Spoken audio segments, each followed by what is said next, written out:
So, good morning everyone, and thank you for the introduction. I represent ThreatMetrix. As mentioned before, also in the title that was in the book, it's about fraud prevention. But fraud prevention is also about recognizing those good customers that visit your website, either to put an add-on or buy something, or as we saw in the presentation of David, find your significant other. Basically, this slide symbolizes the business where we are in as ThreatMetrix. It is a cartoon from the 90s, which is still, I think, very accurate. You know, basically, you can be whoever you want to be on the internet, and we as ThreatMetrix, we help our customers in identifying who are the good visitors, basically, and what are the people with some bad intentions, or the cyber criminals. And we do that over a large line of different businesses. As you can see, some of the logos, we focus on e-commerce, financials, social networking, where among others dating. Although dating, I think is still somewhat of a strange business model. Is you have two good customers, and they find each other, and you lose two good paying customers. But apparently it's an industry that's quite successful still. This gives you just an idea. We have about 2,000 customers using our capabilities to protect their online channels. Typical use cases are around people doing online payments, card not present payments, people creating an account or putting an ad-on, or placing a profile on a dating website, and specifically around the financials, it's about what we call account takeover. People logging into the bank account to check their balance, or logging into their account of an online classifieds to sell something. Because we have such a broad number of customers, and we have such a large amount of customers with, protecting about 9,000 websites, we see a lot of devices. Because basically that's the fundament of our solution, is profiling devices, online devices, looking at the things that they're doing online. And we see somewhere between 120 and 150 million unique devices on a daily basis. So we have a pretty good idea on what these devices are doing online. And it's not only about the devices, it's about the IP, it's about the email addresses, it's about the bill to or ship to addresses, it's about login details, etc. So it's a very rich amount of data that our customers use on a daily basis to make sure that someone visits their website is a good customer.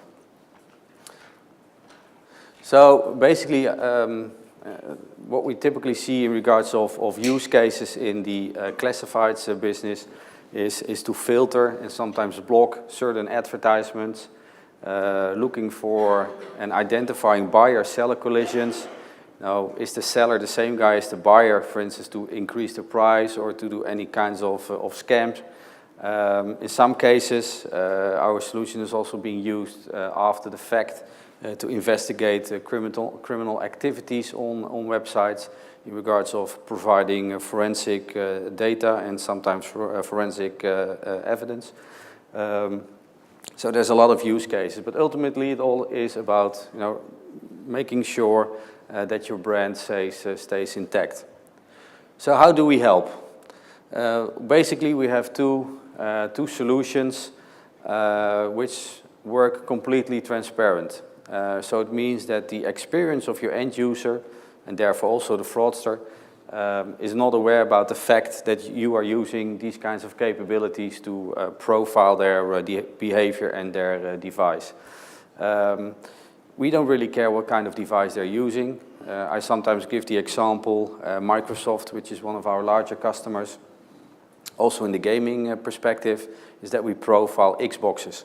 So as long as it has a browser and an operating system, we can profile it, whether it's an iPad, whether it's a laptop, etc.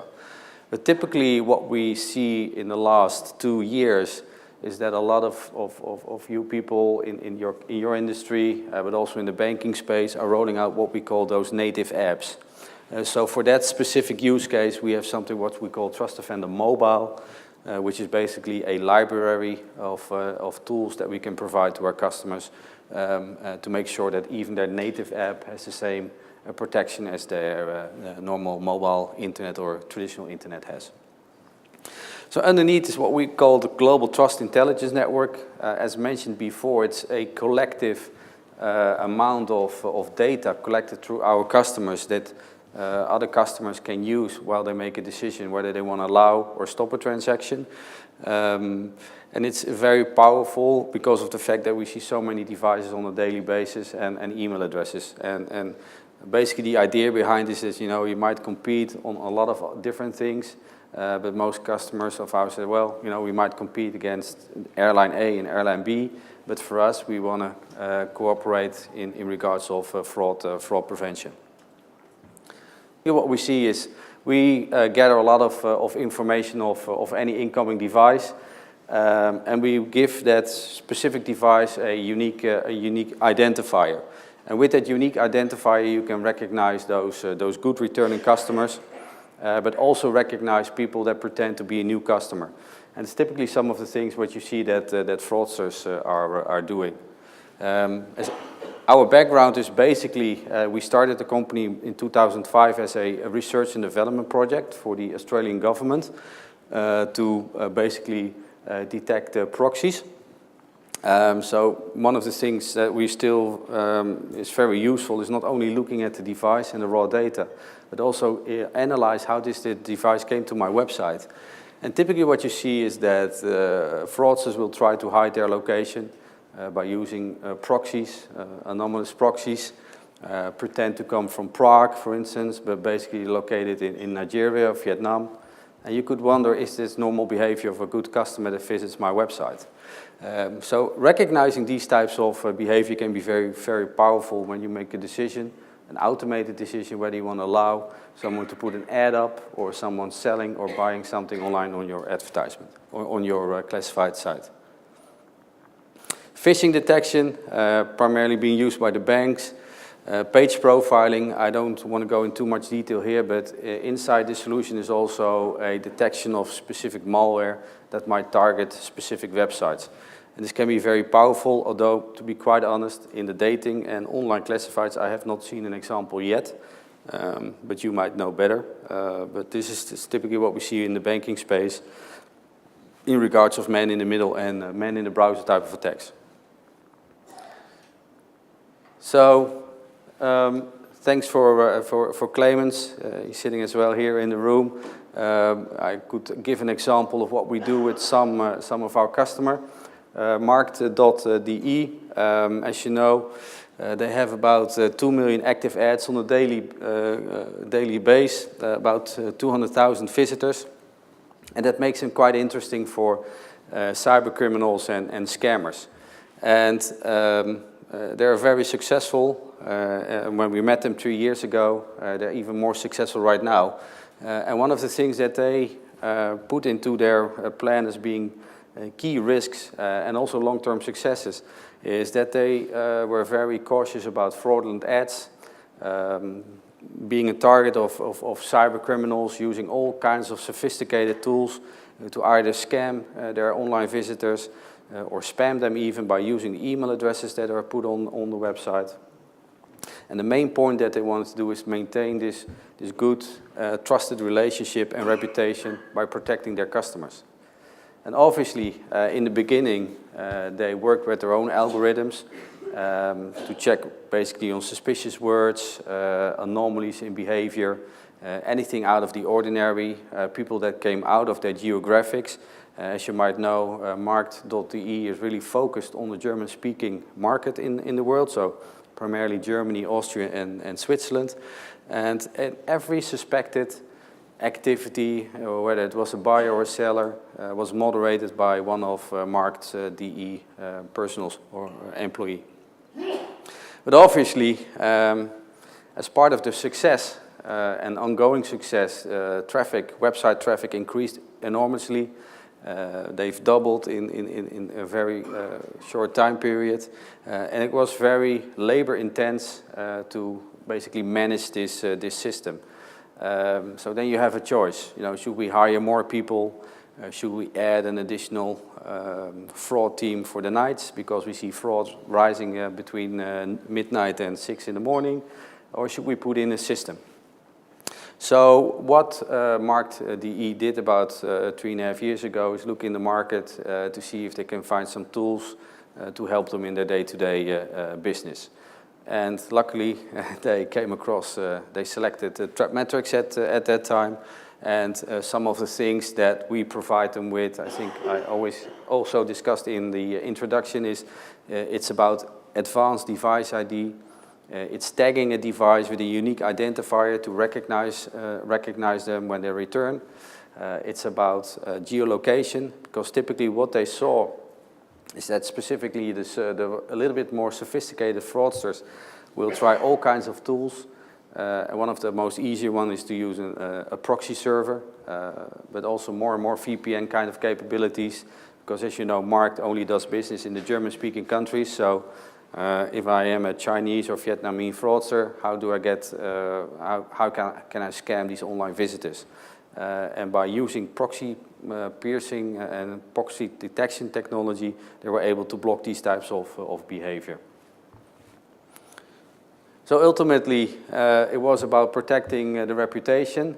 One of the benefits was that the fraudulent ads that were put on the website was reduced dramatically. The number of spam was very much limited, and they were able to block suspicious contacts or suspicious sellers very quickly. And that saved them not only a lot of time, it also saved them a lot of money in labor cost and reducing criminal activities on the website. So with the tool, they were able to find suspicious activity thanks to the device ID. You know, it's probably a bit out of the ordinary if someone puts more than 10 ads on the website within less than an hour, coming from different locations, having different usernames, but ultimately they all use the same device. These types of behaviors or anomalies tend to lead into high-risk transactions, and high-risk transactions tend to turn into fraud. Also, by using these proxy piercing technologies, they were able to determine the origin country and put in automated rules. When anyone came out of Switzerland, Austria, or Germany for that matter, they were automatically blocked from getting access in putting ads up. So basically, ultimately, it reduces the cost. They were able to faster and easier identify these fraudsters and scammers online, and basically stopping the cyber criminals in real time. They had fewer complaints, complaints of customers that thought they bought something, and ultimately they paid for it, but they never got the goods. And that's of course all part of maintaining your reputation as an online classifieds business. And the fact that they are gathering so much data on all the transactions and all the ads that were put up gave them a great insight in who their online visitors are. So basically, to conclude, and not to give us too much credit, and again, this is US marketing team makes these slides, but keeping the customers from unhappy was really one of the results. At the same time, help attract new customers due to the fact that people know that it was safe to do business there, and ultimately also support future e-retail and mobile strategies that Markt is developing as we speak. So basically in 3 easy steps, now comes my sales story. How does ThreatMetrix help or can help? I think basically it all starts with the foundation of identifying the device using the solution, let's say Trust Defender Cloud, looking for things like a hidden proxy. Are they coming to the web? Are they coming to the mobile? And gathering all this raw data that we can collect if anyone visits your website in real time. And because what you can do then is you can look for things that are out of the ordinary, anomalies. And here's a few examples. I think anomalies like things like a botted or scripted attack. Basically, these are the types of behavior you want to stop. Is this a returning device? But it tries to pretend to be a new device by wiping clean their cookies or coming into in-private browsing. Do you want to recognize that kind of behavior? And if so, if you recognize that, do you think that's normal behavior of your customer? Are they using a proxy or a VPN? What are the past locations?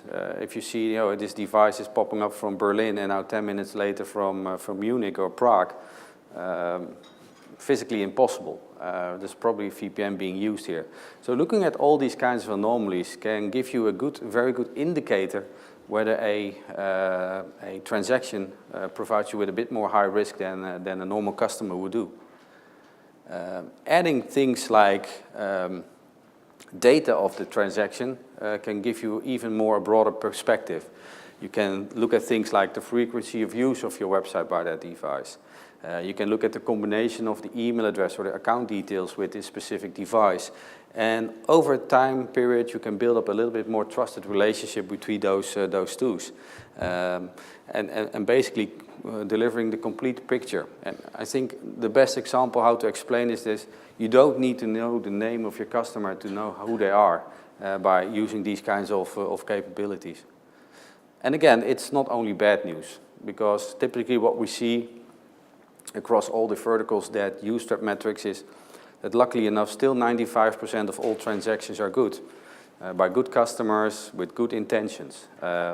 Although there might be a few differences, it lays somewhere between 92 and 100% of 89% of all transactions that being just perfect. So recognizing those trusted customers might even be more important than recognizing the fraudsters, because then you know, hey, I don't need to concentrate on these transactions happening on my website. And basically what you will do, and this goes all over the verticals, is that you build this holistic view in how does a normal customer look like that wants to do transactions on my website. And typically in this bell curve, it represents a bit the 95% that I mentioned, is that you see, hey, a trusted customer. They have a validated device ID. They probably have not more than 3 email addresses associated with them. And all of these email addresses have not been created in the last 24 hours. It's looking at things, they probably have 2 ship-to addresses. If you see more than 2 or 3 ship-to addresses or build-to addresses, then probably the risk will raise. And you can build this holistic view of how a normal customer looks in your specific environment quite easy over a couple of weeks of time. Then on the other side, you have this compromised identity. It's a complete new device, can be Windows 7 or the new Apple MacBook Air. It has more than 10 email addresses, and the large part of it being created in the last 24 or 48 hours. More than 42 ship-to email addresses. It's been in a lot of places, more than 100 IP addresses associated with it. So is that normal behavior for your customer? That's up to you to determine. But in most cases, I think it will raise the risk. And on the other side, you have this Windows XP device. It has no ThreatMetrix device markers on it. As I mentioned, we see about 150 million devices a day. The fact that we would have missed a Windows XP machine is quite rare. So that alone should raise a suspicion. And my gut feeling is that it's probably a virtual machine just popping up a XP machine just to do fraud online. And this gives you a very good view of what you want to do with your visitors. So I don't want to spend too much time. Okay, this is my last slide, basically. When you look into the large amount of customers that we have and the large amount of transactions we see on a daily basis, you have the capabilities of using this collective intelligence in making your decisions whether you want to allow or stop a transaction. And basically, the whole idea is also to reduce the friction, make it as easy as possible for your good customers to do transactions online. And not only focusing on those bad people trying to do bad things on your environment. And that basically is my last slide. I've put in here my contact details. As mentioned, I'm located in the Netherlands. If you have any questions, feel free to reach out to me. Hassan, thank you very much.